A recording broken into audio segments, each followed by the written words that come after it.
faut se préparer très jeune, enfin dès le départ, presque depuis la maternelle, à réfléchir à la façon dont on se projette dans une formation et dans un métier demain. Vous avez peut-être vu passer cette vidéo, cette interview d'Elisabeth Borne, notre ministre de l'Éducation nationale, où elle expliquait que les jeunes devaient de plus en plus s'orienter tôt pour se préparer au monde adulte et qu'il fallait penser à ça même dès la maternelle. Alors évidemment, beaucoup de gens se sont moqués d'elle. Qu'est-ce qu'un enfant de 3 ans ou 4 ans sait du monde et de ce qu'il veut dans la vie, quand la plupart des gens à 20 ou 30 ans change de carrière, explore de nouvelles choses, et que c'est de plus en plus normal aujourd'hui de faire des reconversions professionnelles. On fait face à un véritable problème d'orientation chez les jeunes. Beaucoup de gens qui arrivent au lycée, même après le lycée, après le bac, en arrivant à la fac ou dans des études supérieures, ne sont pas dans des voies qui leur correspondent, et ils peuvent finir soit par être malheureux dans le travail qu'ils font, soit par totalement changer de voie pendant leurs études ou pendant leur vie professionnelle. On fait face aussi à un monde du travail qui change énormément.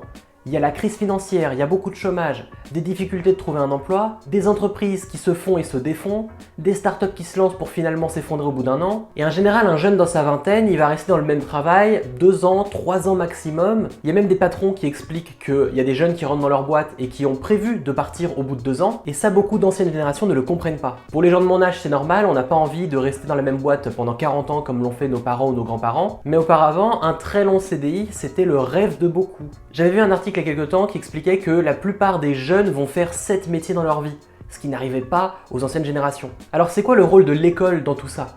Comment est-ce qu'on prépare des jeunes dans un monde qui évolue très vite, où ils ont de grandes chances de beaucoup changer de métier et de beaucoup explorer de choses, qu'ils ont aussi envie de ça? Est-ce que le système scolaire permet à des jeunes d'être vraiment autonomes et indépendants dans leur choix de vie, de pouvoir poursuivre un épanouissement individuel? Ou est-ce que le rôle de l'école, c'est pas plutôt de les discipliner à rentrer dans le moule? Parce que quand on pense à l'école, on pense évidemment à des professeurs inspirants, à une envie d'apprendre et d'explorer, mais c'est pas ça l'expérience que beaucoup ont avec l'école. L'école, c'est aussi du harcèlement. C'est un système disciplinaire qui peut être très violent envers des jeunes. On a des exemples de jeunes qui se sont donné la mort à cause du harcèlement des élèves ou des profs, parce que même les profs, dans leur position d'autorité, peuvent devenir violents. L'école, c'est un système qui est presque carcéral.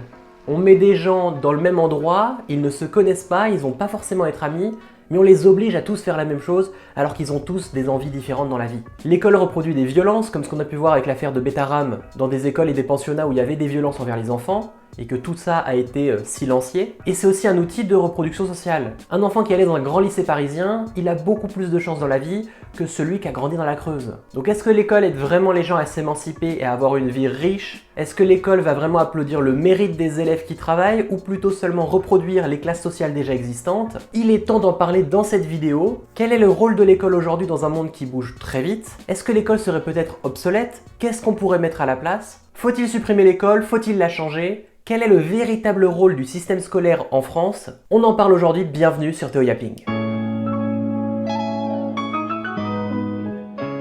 Avant de commencer cette vidéo, n'oubliez pas de vous abonner. Je sors une vidéo tous les dimanches sur cette chaîne pour parler de sujets d'actualité et des sujets culturels. On essaye de déconstruire des systèmes, de mieux comprendre comment le monde fonctionne, avec des sujets qui peuvent tous nous toucher. J'ai fait une vidéo sur comment Animal Crossing nous apprenait des choses sur le système capitaliste, une autre sur les affaires judiciaires de Nicolas Sarkozy et pourquoi il risque d'aller en prison, pourquoi cette histoire est très grave, ou une autre vidéo sur la série Bref 2 et comment elle déconstruit, elle fait la rédemption des personnages masculins toxiques avec lesquels on a grandi. Si ce genre de sujet de société vous intéresse, n'oubliez pas de vous abonner pour ne rater aucune prochaine vidéo. Quand Jules Ferry en 1882 a rendu l'école obligatoire pour tous, c'était une manière de permettre l'alphabétisation des élèves, que tous les jeunes en France puissent apprendre à lire et écrire, mais c'était surtout une façon de permettre aux parents d'aller travailler sans avoir à s'occuper des enfants à la maison, parce qu'avec l'industrialisation et le travail à l'usine, ça demandait d'être encore plus présent dans les lieux de travail. Jules Ferry, il a aussi vendu cette idée de l'école obligatoire en disant que ça allait aider les élèves à devenir des ouvriers, leur apprendre le monde du travail. Et on peut voir là tout le paradoxe de l'école qui d'un côté veut aider les élèves à s'émanciper, à être des humains libres, qui savent lire, écrire, penser, et de l'autre, à les éduquer à devenir des ouvriers, des membres du système capitaliste, leur apprendre à travailler, à suivre les ordres, à être disciplinés, à arriver à l'heure, à lever la main pour parler et à ne pas trop remettre en cause les règles. Alors vous allez peut-être penser que oui, mais l'école ça nous apprend aussi à être des vrais citoyens et des vraies personnes dans ce monde-là, dans notre société. à s'intégrer en société. Mais quand on pense aux cours d'éducation morale et civique, que moi-même j'ai eu aussi au collège et au lycée, les cours étaient extrêmement pauvres là-dessus, c'était 1 heure toutes les 2 semaines, on apprenait à peine ce qu'était l'Assemblée nationale et jamais vraiment à penser par nous-mêmes. L'école a construit des simulacres de cours d'émancipation intellectuelle pour au final nous donner pas grand-chose de concret à utiliser dans la vraie vie là-dessus. La plupart des gens savent toujours pas comment fonctionnent les législatives, les élections, un parlement, et ils ne sont pas vraiment des citoyens conscients de leur pouvoir citoyen. Beaucoup de gens qui critiquent l'école disent souvent « Je ne comprends pas pourquoi on n'apprend pas à cuisiner et faire sa fiche d'impôt. Pourquoi l'école ne nous apprend pas à être des adultes ?» Et ça, je suis assez d'accord. Je trouverais ça très cool d'avoir des cours de cuisine à l'école parce que je pense que c'est quelque chose qui aiderait tout le monde, qui est vraiment utile pour l'ensemble de la population, de savoir manger, cuisiner, savoir vivre finalement. Pareil avec la fiche d'impôt ou comment aller voter ou comment comprendre les règles de la citoyenneté. Mais sauf que l'école, son but, c'est pas vraiment ça. Le but de l'école n'est pas de nous apprendre à être libre et émancipé, parce que l'école c'est d'abord un système disciplinaire qui nous apprend la discipline. Quand on analyse un petit peu comment fonctionne l'école, on peut voir des signes et des éléments qui se rapprochent du système carcéral. Alors c'est un peu grossier de dire que l'école c'est une prison, même si beaucoup d'élèves seraient d'accord avec moi, mais en prison comme à l'école, on rassemble des gens qui ne se connaissent pas, on leur interdit certaines libertés, ils sont là ensemble avec un même but, on les oblige à vivre en communauté alors que cette communauté-là n'aurait peut-être pas de sens au final, parce que quand on est dans une école comme dans une prison, les gens autour de nous ne nous ressemblent pas forcément. On n'a pas forcément les mêmes valeurs, les mêmes envies, les mêmes affinités. Et c'est un système qui est restreint par un grand nombre de règles. À l'école, tous les individus sont différents, mais l'école est la même pour tous. Et derrière cette envie d'être en égalité, finalement on l'est pas vraiment parce que tout le monde n'a pas besoin des mêmes choses. Et on est peut-être à égalité dans les règles en théorie, mais on n'est pas équitable envers chaque élève. L'école, ça reproduit 2 systèmes d'autorité et de hiérarchie qu'on a dans la vie. Le premier, c'est celui de la famille, parce que l'autorité parentale n'est pas présente, du coup on va avoir l'autorité des profs, du système scolaire, de la CPE, de la vie scolaire, tout ça. Et c'est aussi une reproduction du système hiérarchique des entreprises plus tard, où on a des devoirs, des notations, un besoin de rendre des comptes quasiment tous les jours au professeur, devoir demander la permission pour avoir quelque chose, se laisser dicter nos vies. Et bien qu'on puisse comprendre que ce système autoritaire soit important pour des très jeunes, on peut se dire que quand on a 6 ou 7 ans, évidemment qu'il nous faut un cadre pour évoluer et qu'on peut pas juste faire un peu n'importe quoi. Mais quand on se rapproche du lycée, puis de la fac, et qu'on voit même à la fac des systèmes autoritaires qui se répètent, ou dans des écoles supérieures aussi, avec des gens qui sont pourtant adultes, eh bien on peut se poser des questions, est-ce que ce système-là permet vraiment une bonne éducation et un bon épanouissement des élèves? Au-delà de nous apprendre des connaissances, l'école nous apprend surtout la discipline. On doit lever la main pour demander la permission de quelque chose, pour aller aux toilettes alors que c'est un besoin vital. On apprend à être en rang, à venir à l'heure, à partir à l'heure, à écouter sans parler, à ne pas remettre en doute la parole d'un professeur. Et ce système autoritaire dans un monde où tout le monde doit rester en groupe et ne peuvent pas partir et ne peuvent pas vraiment avoir leur vie individuelle à travers l'école, un endroit où tout le monde est obligé de faire la même chose, de suivre les mêmes règles, eh bien ça amène des systèmes de domination aussi entre les élèves. On a des histoires de harcèlement scolaire avec des gens qui se sont donnés la mort à cause de ça. On a aussi des dérives autoritaires et du harcèlement de la part des professeurs. Moi je me souviens de trucs complètement aberrants quand j'étais plus jeune. On arrivait un lundi à 8 h, il faisait froid dans la salle de techno et le prof il était en manteau avec son écharpe et son café et il nous expliquait que nous on n'avait pas le droit de boire un café ou de boire de l'eau ni d'avoir notre manteau parce que c'était un irrespect envers lui, mais que lui il avait le droit parce que c'était le professeur. Du coup on avait juste tous très froid. Ce genre de petite autorité, ça n'a pas de sens dans l'éducation, ce n'est même pas utile pour l'apprentissage. Je me rappelle aussi des histoires de véritables maltraitances de certains profs. Je me souviens en CM1, un prof qui, si un élève avait mal mis son sac par terre, il jetait le sac par la fenêtre. Quand un élève était mal assis, il arrachait ses chaussures et il jetait les chaussures par la fenêtre aussi. Il mettait une tension énorme sur des élèves et on avait 8 ou 9 ans et on n'était pas capable de comprendre que c'était de la maltraitance parce qu'on croyait qu'il fallait écouter les règles, qu'il fallait écouter le professeur et qu'il fallait jamais remettre en doute ça. Il y a beaucoup de violence de la part des autres élèves ou de la part des profs, de la part de cette autorité-là, qu'on va laisser passer quand on est jeune parce qu'on a l'impression que c'est légitime et que c'est normal. Parce qu'il faut écouter le prof et il faut être sage. Et ça, c'est dans l'idée qu'on soit un élève qui soit pas perturbateur. Les dérives autoritaires de l'école, on les voit encore plus quand on est face à un cancre, à un élève qui fait un peu des conneries, qui écoute pas ou qui fait pas ses devoirs. On a les heures de colle qui sont vraiment des systèmes pénitentiaires pour une durée d'1 heure. Des humiliations devant la classe, des humiliations parfois devant les parents lors de conseils de discipline ou de réunions de parents d'élèves, sans savoir ce que les parents vont faire à l'enfant en rentrant, parfois les parents sont violents aussi. Et en fait, la manière dont l'école gère un élément perturbateur montre à quel point elle a des difficultés à faire son travail d'éducation et d'émancipation des jeunes. L'école ne sait pas gérer quelqu'un qui ne veut pas suivre l'école. Des élèves qui ont décroché, qui sont un peu à la dérive scolairement, se retrouvent quasiment abandonnés par le système parce que personne va essayer de les remettre à nouveau sur les rails. Et puis quand on essaye de les remettre dans les cours, des cours qu'ils n'aiment pas, qu'ils ne veulent pas apprendre, on essaye juste de parler une langue qu'ils ne comprennent pas. À côté de ça, le système de notation des élèves est aussi très puissant. On apprend vraiment aux jeunes la validation académique, la validation d'une autorité. Une mauvaise note peut vraiment faire du mal à des gens. Certains peuvent se faire beaucoup de mal à la santé pour apprendre et pour avoir une bonne note et pour avoir cette validation académique qu'ils n'auraient peut-être pas ailleurs dans leur vie, s'il n'y a pas la validation des parents, s'il n'y a pas de l'amour autour d'eux. Et quand on pense aux examens, aux contrôles, est-ce que ces systèmes-là de notation poussent vraiment les élèves à s'améliorer et sont vraiment là pour aider les élèves? Moi, je pense à l'exemple des dictées. Ma mère, elle me racontait souvent qu'elle faisait des dictées toutes les semaines. J'en ai pas fait beaucoup dans ma vie non plus, mais la dictée, pour moi, c'est vraiment assez terrible comme examen parce que on ne peut pas s'améliorer à une dictée. Si tu es mauvais en orthographe, tu ne peux pas t'améliorer vu que tu ne connais pas les mots. Tu vois, tu fais une dictée, tu sais que tu auras une mauvaise note. Et c'est terrible pour un élève parce qu'il sait avant même de commencer qu'il n'y arrivera pas. Il n'y a pas une possibilité d'évolution avec une dictée.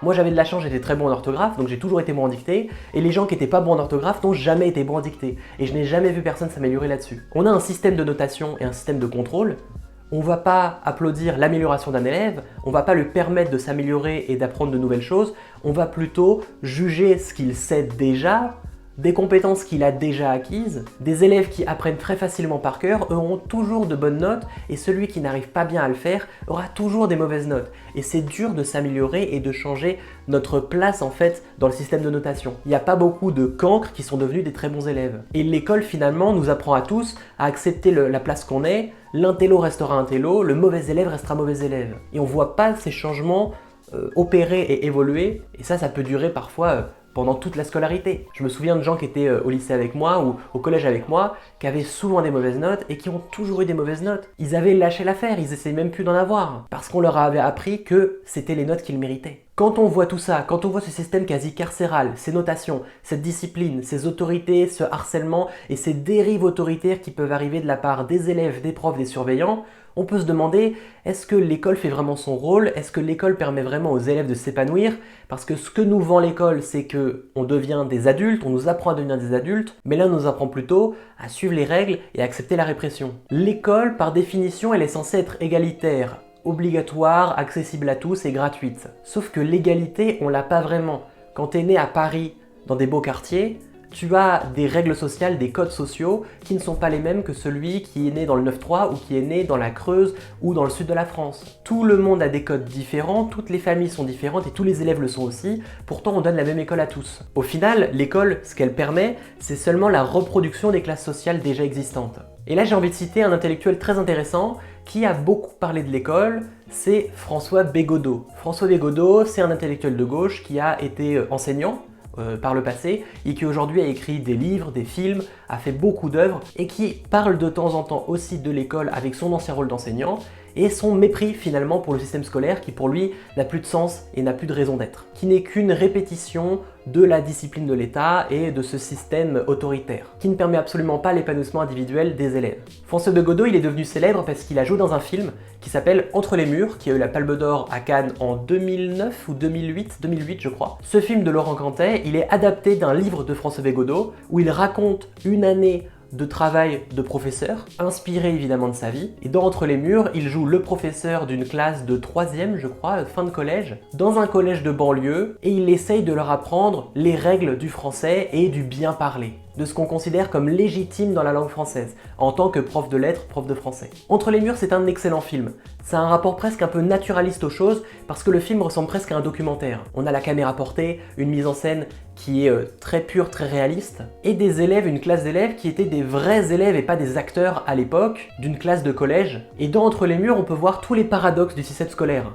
On a un professeur, celui qui est joué par François Bégodeau, qui cherche vraiment à faire quelque chose de bien avec ses élèves, qui cherche même d'avoir un rapport un petit peu, pas de pote, mais amical avec eux, en faisant des blagues, Sauf que ces blagues-là vont pas forcément être bien vues, que des élèves vont s'énerver et qui vont finalement devenir des éléments perturbateurs et le système scolaire va essayer de les gérer. Entre les murs, ça nous montre à quel point le système scolaire n'arrive pas vraiment à gérer les gens qui ne veulent pas suivre les règles qu'on leur donne. On a l'exemple d'un élève qui va se sentir insulté par la blague du prof, qui va s'énerver, faire du grabuge en classe et qui va recevoir un conseil de discipline. Dans ce conseil de discipline, on peut y voir une sorte de simulacre de procès. On parle d'un élève qui s'est énervé pour pas grand chose, c'était pas une grande bêtise, mais on en parle comme si c'était un crime très grave. Et ce qui est assez génial dans ce film, c'est qu'il est absolument pas manichéen.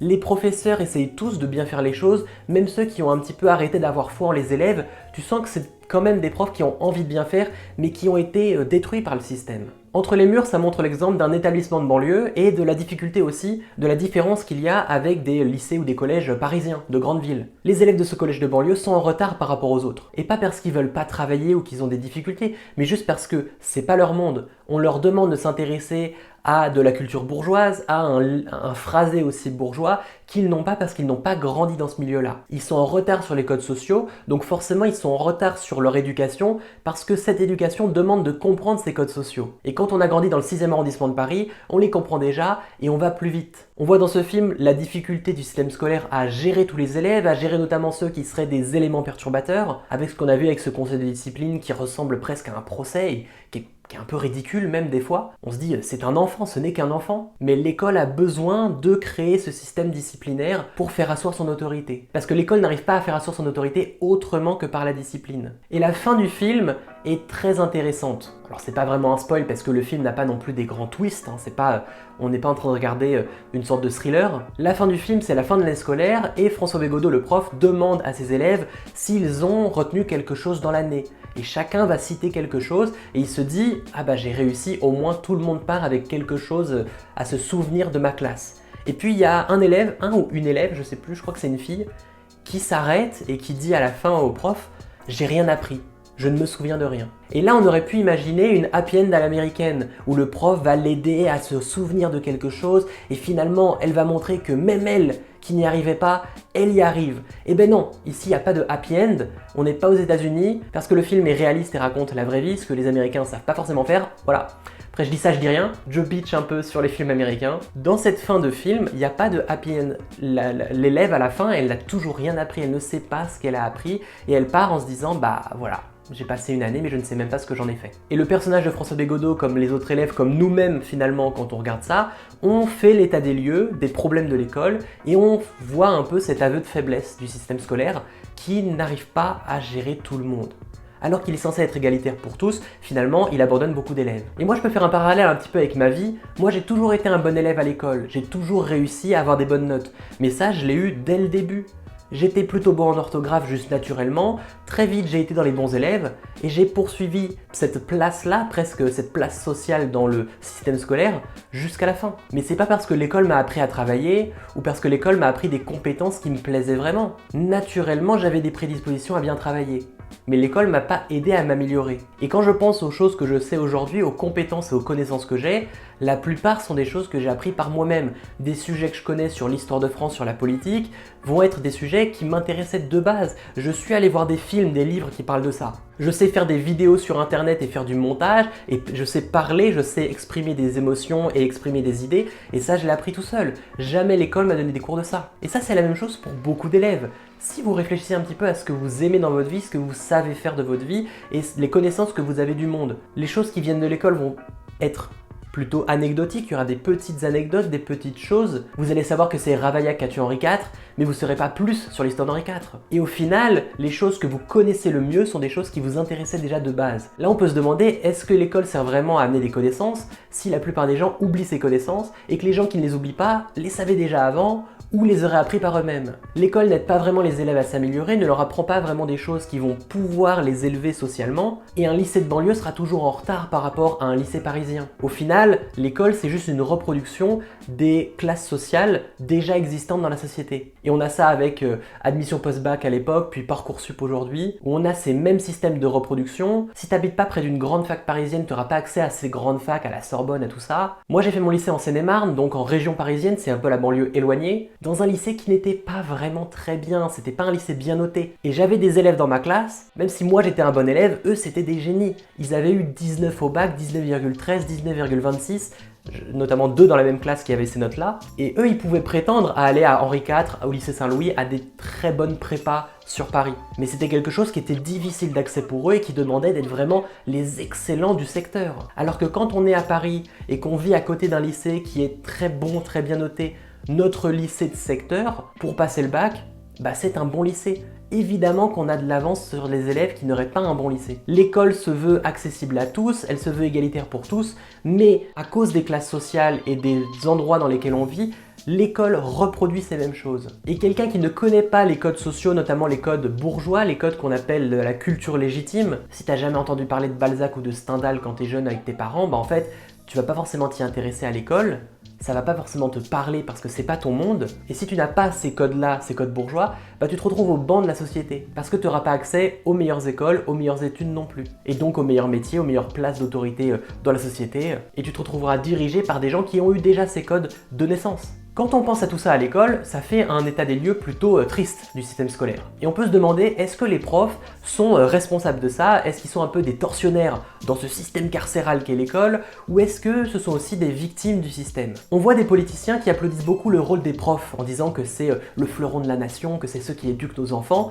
et pourtant à côté, ils vont être critiqués et traités d'assistés parce qu'ils ont des vacances scolaires. On a vraiment ce paradoxe sur le traitement des profs dans l'espace médiatique, où d'un côté on va les applaudir parce que c'est important l'éducation envers nos enfants, et de l'autre on va les critiquer parce que c'est des fonctionnaires et qui font pas beaucoup de travail. Ce qui est évidemment une chose complètement fausse vu la tonne de travail que les profs ont sur leurs épaules. Entre la gestion des élèves, la gestion de la discipline de la classe au final, les responsabilités sur des vies d'enfants parce que tu les éduques, c'est très important, tu vois, pour eux, le rôle que tu as, les contrôles, les corrections, préparer le cours, gérer le fait de devoir parler pendant des heures et des heures chaque jour. Il y a énormément de pression qui se joue sur le rôle des profs et c'est pas un rôle facile non plus. Quand on voit un film comme Entre les murs, c'est un film que je vous conseille vraiment parce qu'il vous montre aussi que les profs sont pas vraiment responsables de tout ça. Ils sont eux-mêmes victimes. Et quand on voit François Bégodeau aujourd'hui qui a du mépris pour le système scolaire, il n'a pas du mépris envers les profs parce qu'il l'a été lui aussi. C'est ce système qui écrase tout le monde, prof comme élève. Et ça se prouve parce que un bon prof comme un mauvais prof, ils subissent les mêmes choses. Si tu décides de bien faire ton travail en tant que prof, d'être un bon prof, tu vas toujours avoir les mêmes galères que celui qui a décidé de ne pas bien faire son travail. Il y aura des élèves perturbateurs que tu ne sais pas gérer parce que ce système-là ne permet pas de les gérer, ne permet pas de les aider. Tu te retrouveras avec des difficultés pour faire tes classes, pour faire tes cours. Tu auras de la pression, tu auras du stress. Tu seras obligé de suivre un programme qui n'est pas forcément celui qui te correspond et devoir rabâcher et répéter à longueur de journée les mêmes choses. Et ça, tu dois le faire que tu sois bon ou mauvais en tant que prof. Tout ça en étant très très mal payé parce qu'on n'en parle pas assez, mais le salaire des profs, il est indécemment bas par rapport à la responsabilité qu'on leur demande d'avoir envers les élèves. Un prof, c'est presque une suite d'un parent, et pour des classes de 30 ou 35 élèves, et il est payé à peine plus haut que le SMIC. Dans cette lutte pour un meilleur système scolaire, il faut absolument pas opposer les profs et les élèves. D'ailleurs, il y a eu des blocus ou des manifs où les profs étaient du côté des élèves. On essaye de les opposer parce qu'on essaye de reproduire les schémas d'autorité qu'il existe dans la société. On veut que l'adulte écrase l'enfant. Sauf qu'en réalité, ils sont dans le même bateau. Et on demanderait ça aux profs et ils seraient d'accord avec nous. Ils sont aussi dans les mêmes galères que les élèves, à devoir noter, à devoir justifier des choses auprès des élèves de cette façon, à devoir évaluer des humains sur un système de notation qui est souvent très violent, très peu de moyens qui leur permettent de faire évoluer leurs cours, de faire des visites guidées, des sorties. Ce système-là ne les aide pas non plus à bien faire.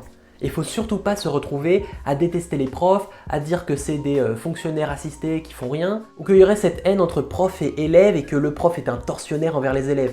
C'est complètement faux. Il y a beaucoup de professeurs qui essaient de bien faire les choses, la plupart essaient de bien faire les choses, et tout le monde essaye d'agir avec ce qu'on lui donne. Le problème, c'est qu'on ne leur donne pas beaucoup. Donc derrière mon titre de vidéo, derrière mon côté un peu putaclic, est-ce qu'il faut interdire l'école, la changer, c'est quoi le problème de l'école? Je veux absolument pas qu'on se retrouve à critiquer les profs là-dessus.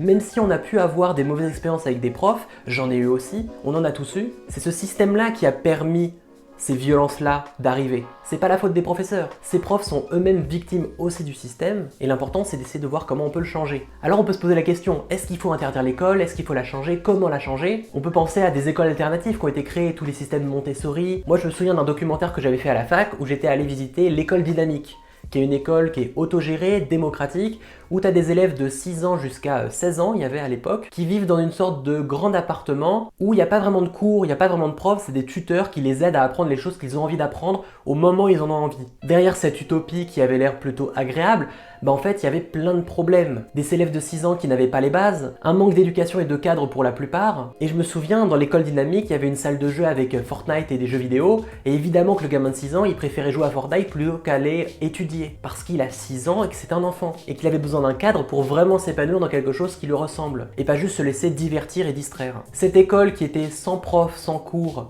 qui ressemblait plus à une sorte de grande garderie, elle n'était pas non plus à jeter parce qu'il y avait des élèves qui avaient un parcours intéressant. Il y avait une fille de 13 ans et un gars de 16 ans qui, eux, tous les deux, ils étaient super matures pour leur âge.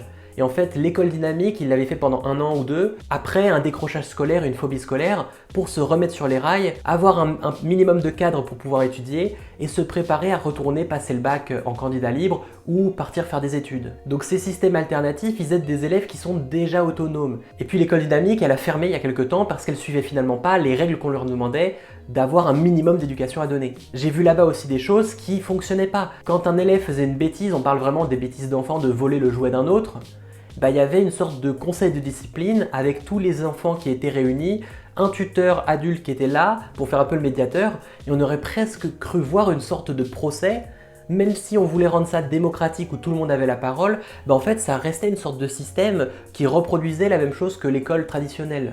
On avait aussi le conseil de discipline, on avait aussi les punitions, c'était toujours construit de la même façon. Parce que le système éducatif te permet pas vraiment de faire quelque chose de très différent de ce qui est déjà là. Au final, des écoles comme l'école dynamique et ce genre d'école un peu alternative, c'est bien pour des élèves qui sont déjà autonomes. Des gens qui ont 15-16 ans, qui ont une phobie scolaire, qui ont besoin de se remettre sur les rails, ça c'est utile pour eux. Mais quand des enfants de 6 ans évoluent là-dedans, ça leur donne pas forcément toutes les cartes pour y arriver. Ça répète les mêmes problèmes de l'école traditionnelle, mais juste dans une version un peu moindre ou un petit peu illusoire, faussement gentille, faussement démocratique. Mais à la fin, il y a toujours une autorité avec des tuteurs, avec des adultes, les élèves sont pas vraiment à égalité, parce qu'en fait, la société demande aux gens certaines règles, de suivre certaines règles, et l'école se retrouve obligée d'apprendre aux gens à suivre ces règles-là. Pour revenir un petit peu sur l'intérêt de l'école, on entend beaucoup de jeunes, même des entrepreneurs, venir dire « aujourd'hui les diplômes ça ne sert à rien, on n'a pas besoin d'avoir des diplômes ». Ça c'est une idée qui, sur le papier, on peut se dire c'est vrai que les diplômes et le CV c'est plus important, l'important c'est ce que tu fais dans la vie, c'est ce que tu vas prouver. Sauf que ça c'est un grand mensonge qu'on donne, il faut vraiment pas écouter les gens qui vous disent « faites pas d'études, on s'en fout du diplôme ». Parce que, encore aujourd'hui, le diplôme, c'est important. Alors évidemment, il y a des écoles privées qui jouent sur l'idée que le diplôme est important et qui vous font payer des sommes astronomiques pour une éducation très mauvaise. Beaucoup d'écoles de commerce ou d'écoles de communication sont comme ça. Mais quand tu sors de Sciences Po ou HEC, ton diplôme, il a beaucoup de valeur. Et quand tu viens de banlieue, que tu n'as pas eu accès à ça, t'as pas eu accès aux codes sociaux bourgeois pour pouvoir te sentir légitime dans la société et avoir des rôles de pouvoir, eh bien si tu as ce diplôme-là, ça va t'ouvrir des portes. Croire que les diplômes sont inutiles, c'est vraiment reproduire en fait une violence sociale et faire croire aux gens qui sont pauvres et qui n'ont pas grandi dans ces milieux-là qu'ils n'ont pas besoin d'essayer de changer de classe. Les diplômes, c'est pas important seulement pour les gens privilégiés. Quand on a grandi dans un milieu qui est plutôt précaire, qui n'a pas accès à des grands lycées parisiens, un diplôme, c'est important. Donc faut pas oublier ça. Et en fait, faut se dire, quand on est un anti-école basique, on se dit moi j'aime pas les diplômes, moi je m'en fous, moi je vais pas faire d'études, en fait on se retrouve juste à répéter le système. Le système scolaire est très content que toi qui viens peut-être de banlieue se dise mais de toute façon j'ai pas envie de faire d'études, parce qu'en fait ils veulent des gens qui n'ont pas fait d'études pour les sous-payer et pour les exploiter. Mais si tu as envie d'avoir une vie dans laquelle tu es vraiment épanoui et tu es vraiment libre, un diplôme ça peut te sauver. Et le problème c'est que quand tu es dans un lycée de banlieue ou que tu es dans un lycée de campagne, on t'apprend pas l'importance des diplômes, on te dit pas que tu as le droit d'aller, je sais pas, à Sciences Po, HEC ou à des grandes écoles ou à faire des prépas, on t'en parle même pas. Moi j'étais dans un lycée en région parisienne, on nous parlait des prépas,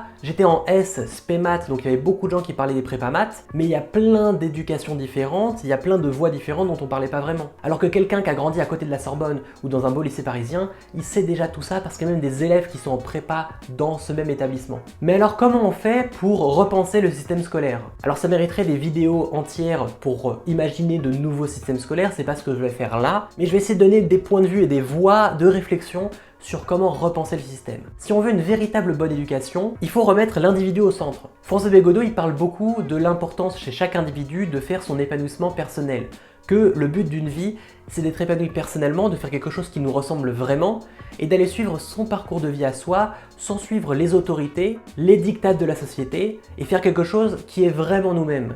Et l'école, elle ne nous permet pas ça.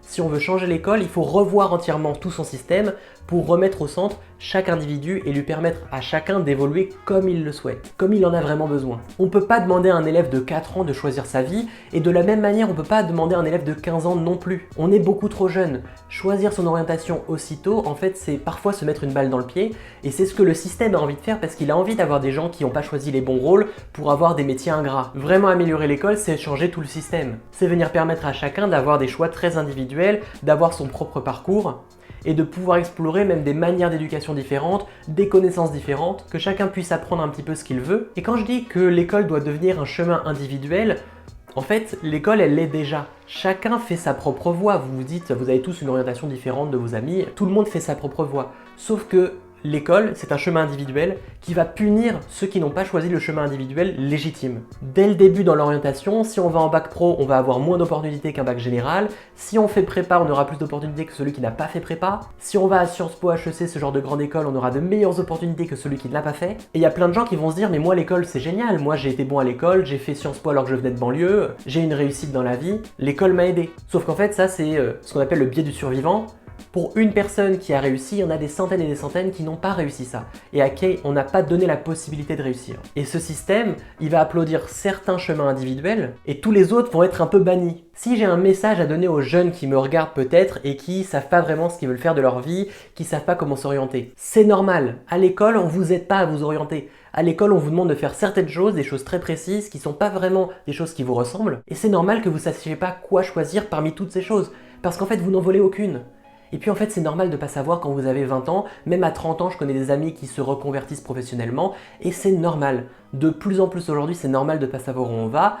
Si j'avais un conseil à donner, c'est d'aller chercher des études qui sont vraiment des études de passion, si vous avez en tout cas la possibilité d'en faire, ou d'aller chercher des diplômes à valider. Si vous vous sentez assez fort pour aller chercher des études un peu difficiles, des prépas, des grandes écoles, essayez d'y aller parce que ce diplôme vous ouvrira des portes. Mais le risque que vous pouvez avoir, c'est que vous perdiez votre confiance en vous parce que vous auriez été face à tellement de difficultés que vous n'y arrivez plus. Moi, j'ai fait un choix dans la vie, j'ai fait des études de cinéma à la fac, c'était l'école publique, donc c'était gratuit, et ça m'a permis d'avoir une connaissance qui me plaisait vraiment. Évidemment que c'était pas ça qui allait me donner un métier tout prêt.